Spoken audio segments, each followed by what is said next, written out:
I'm Ted Meyer in Los Angeles, California, and I am with. I'm Dave Anders in Ankeny, Iowa. I'm Lizz Cassler in Iowa.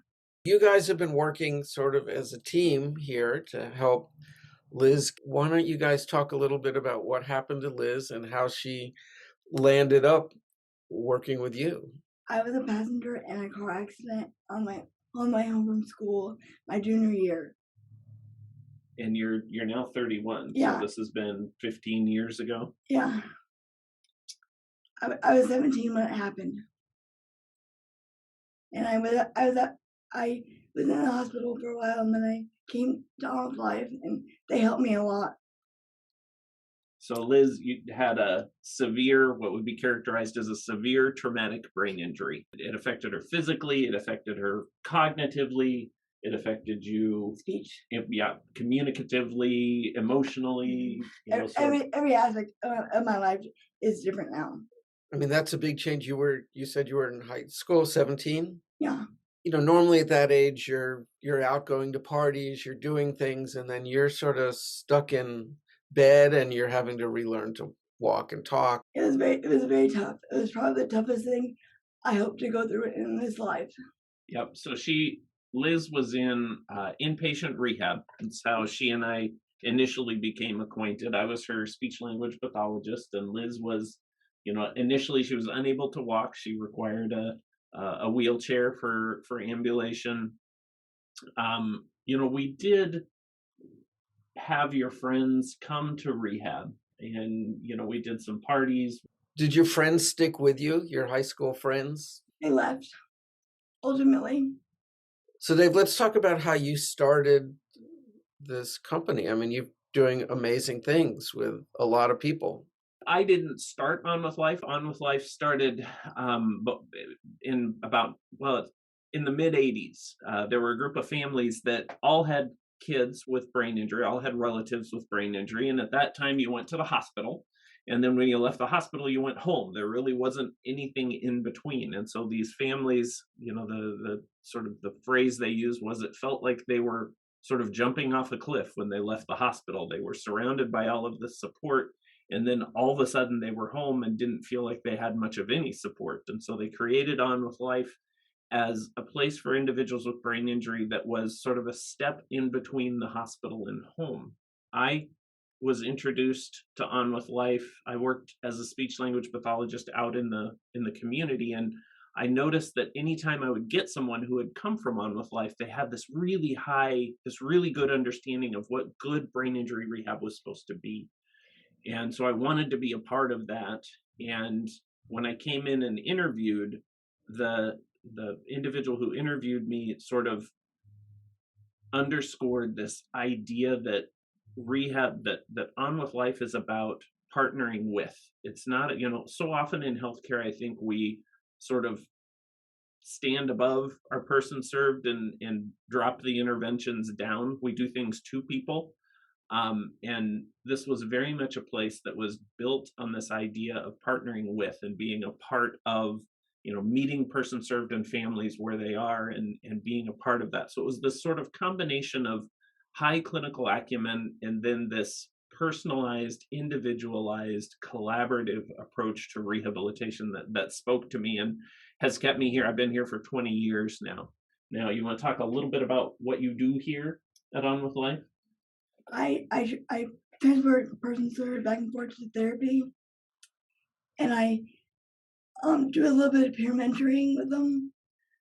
I get to know them on a different level. It's pretty cool. Do you feel like a partner in this treatment as opposed to it being done to you? Yeah, if I don't like something, they listen and they listen to my ideas, and they make me feel valued. Whenever we have new employee orientation, we have five new employees starting today. Liz goes in and spends about 45 minutes talking about her experience in rehabilitation and what, I think, what does it mean to be a good healthcare provider in the context of brain injury rehabilitation. And helping staff learn to see the person Mhm. before they see the Yeah. diagnosis. So Dave, for you, as a caregiver, so you were doing linguistic work. Seems like this would give you a much more rounded opportunity to help with everything going on.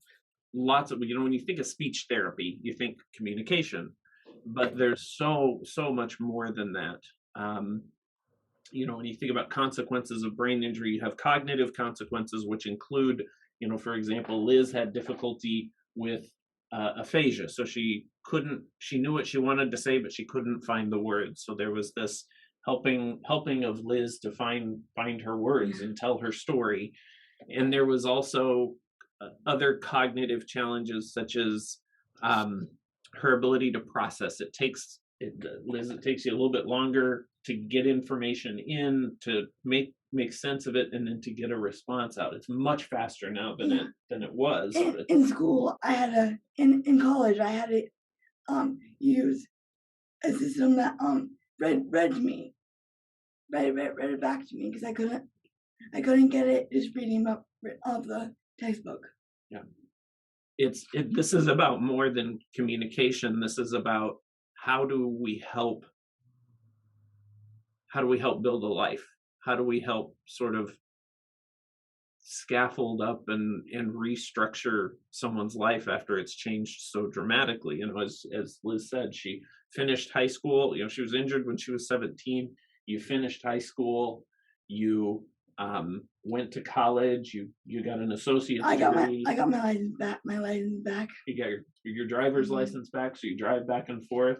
You now are employed Mhm. and are part of giving back to persons served. So you have this sense of purpose Mhm. in what you do. And And when I got hurt, I felt like I lost it Mhm. because soccer and my friends were my purpose, and then that was taken away from me.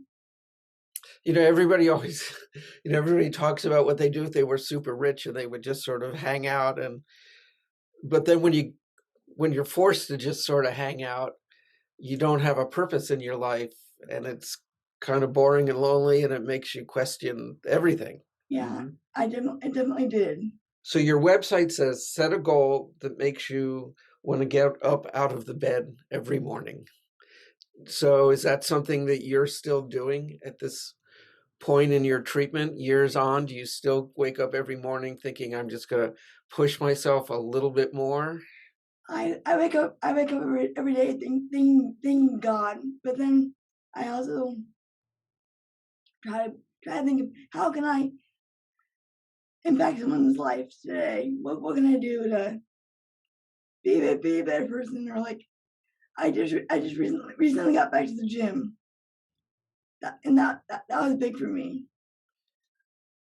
Yeah, that's big for anybody, especially if you keep going.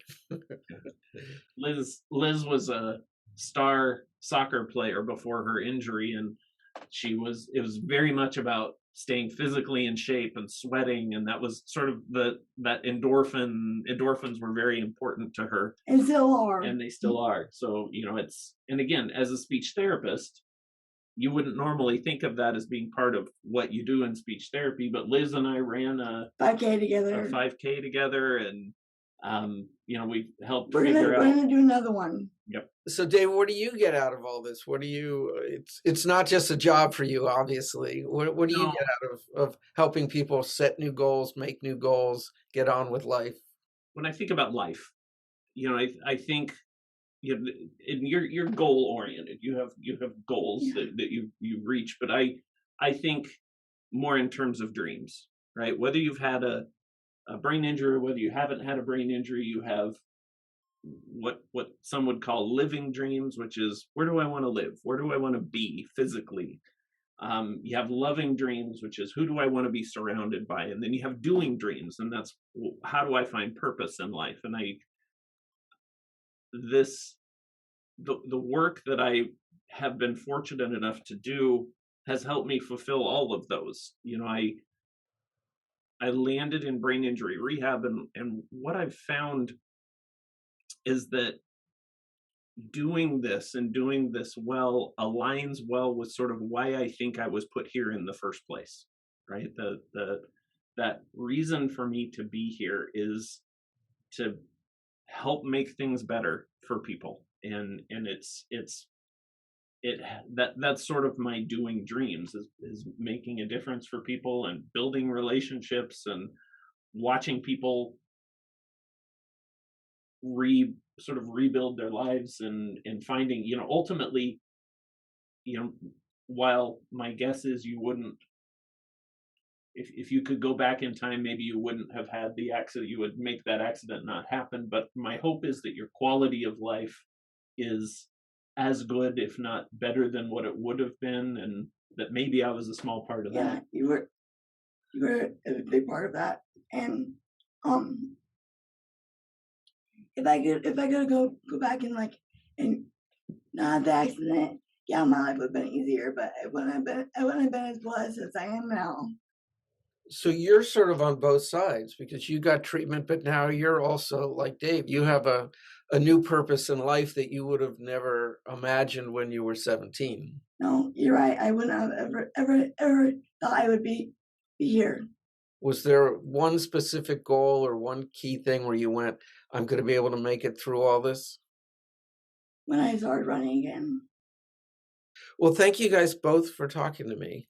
And it seems like you've both gotten a lot out of this and you've helped each other and you're both helping lots of other people. Thank you for the opportunity to talk. Appreciate it. Sure. Thank you. Thank you. Bye. Bye.